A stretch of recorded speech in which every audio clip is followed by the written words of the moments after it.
All right, we need to have a real talk about the bathroom scale. And I'll tell you, this episode is coming from just so many different conversations with women who are our clients. And my assistant and I were chatting about podcast episodes coming up, and we were like, all right, this is a hot topic. We've got to talk about the bathroom scale as a bully. All right. How many times have you stepped on it and promised yourself that you would not care? The number is the number is going to pop up, and you're not going to let it affect you. And then you step on, the number shows up, and your whole day is ruined, right? You try to tell yourself it's just information, it's just data, it doesn't control me. But the truth is, it does. It gets in your head. You start thinking, see, I'm failing again. There's nothing that's going to work. And that number dictates not just your day, but it dictates how you feel about yourself. So today I want to ask the question, is your scale something that's actually helping you, or has it become a bully in your life? Right? So I want to start with some facts. Your weight can fluctuate 2 to 5 pounds in a single day. Mine does. My weight will go up and down.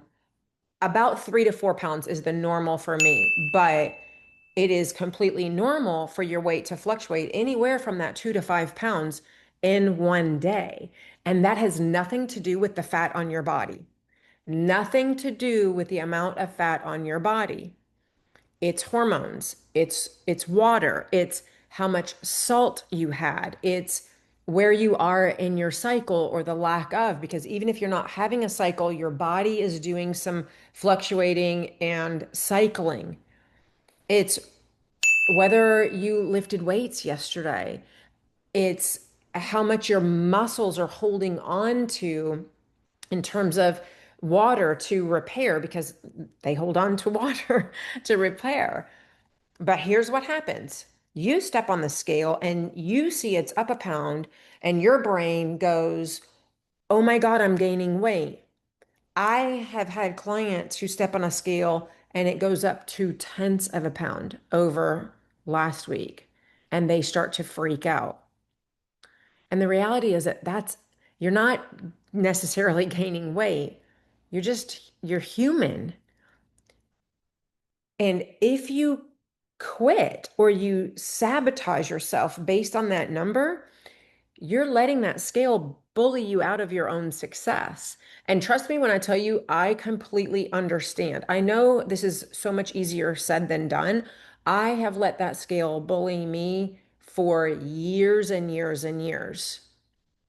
And like I said, I can't tell you how many women who are our clients do their check-ins with us, and then they say, I know it's not just about the scale, but I know the scale is just a tool and it's just one number. And, but then if that thing goes up or it even stalls, even if it just like stalls out and stays the same for a week, or goes up that little tiny of a fraction of a pound, like I said, they freak the hell out. So your words and your reality, oftentimes they don't match up.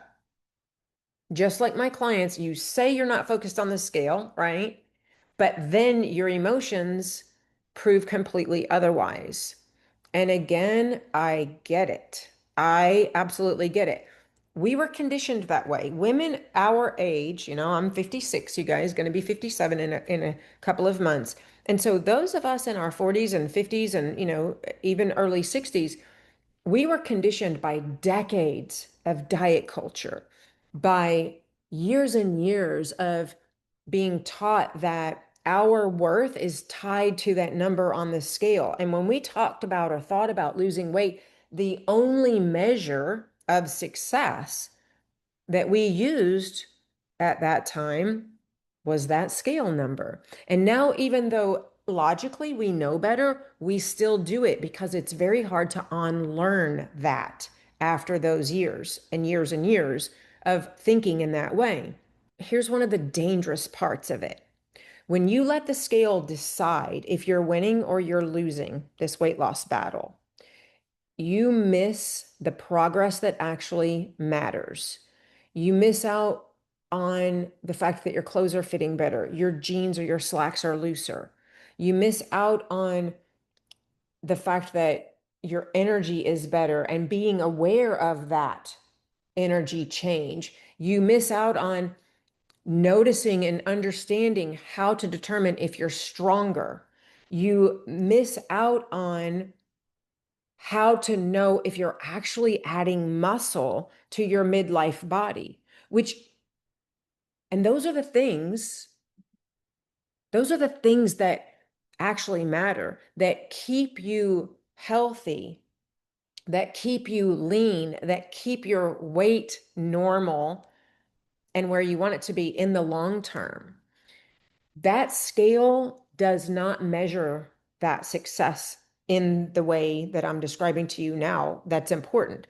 That scale doesn't measure confidence. It doesn't matter how you're showing up in your life. It doesn't measure the stress you're finally learning to handle differently and more effectively. And it doesn't measure your self-worth. So here's a little bit of what I like to call kitchen table logic for you. All right. The aha understanding. You don't freak out when your bank account fluctuates a little just because a bill cleared, right? If you're like us, you know that at certain times of the month, your bank account's going to show a higher balance, right? And then when you pay bills, we've always gotten paid monthly, so we pay our bills pretty much monthly. When you pay bills, that part of the month, your bank account's going to go down some, right? So you expect this normal fluctuation in your bank account.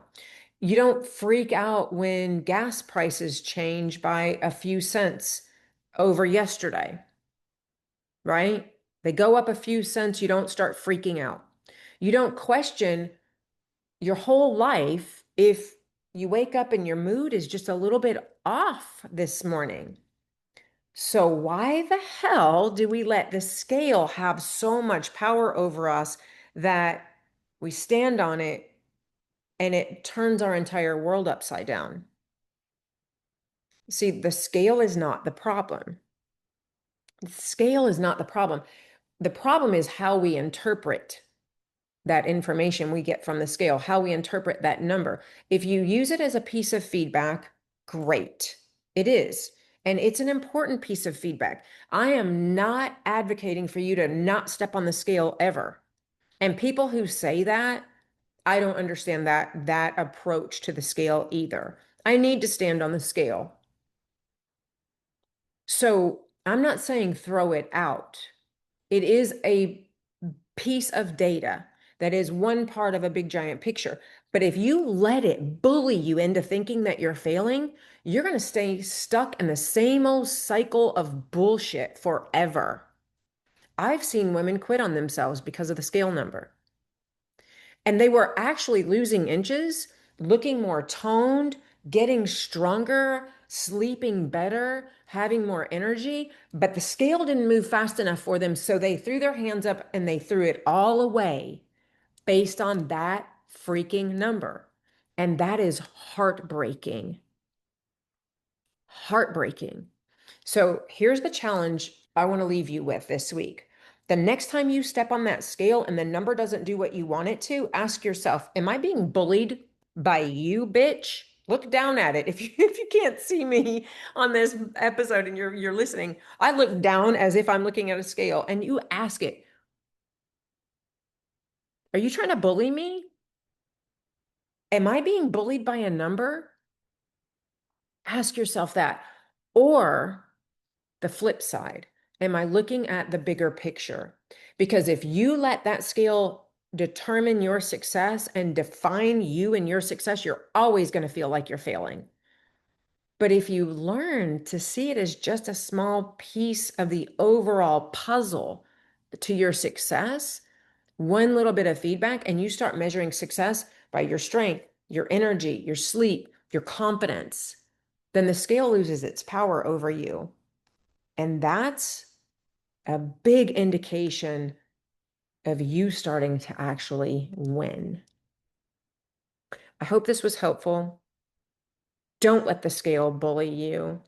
Shoot me any questions that you have. And thank you so much for spending time with me this afternoon. I always, or whatever time it is that you're listening to this, I always appreciate you checking in here with me. And I will meet you right back here next time.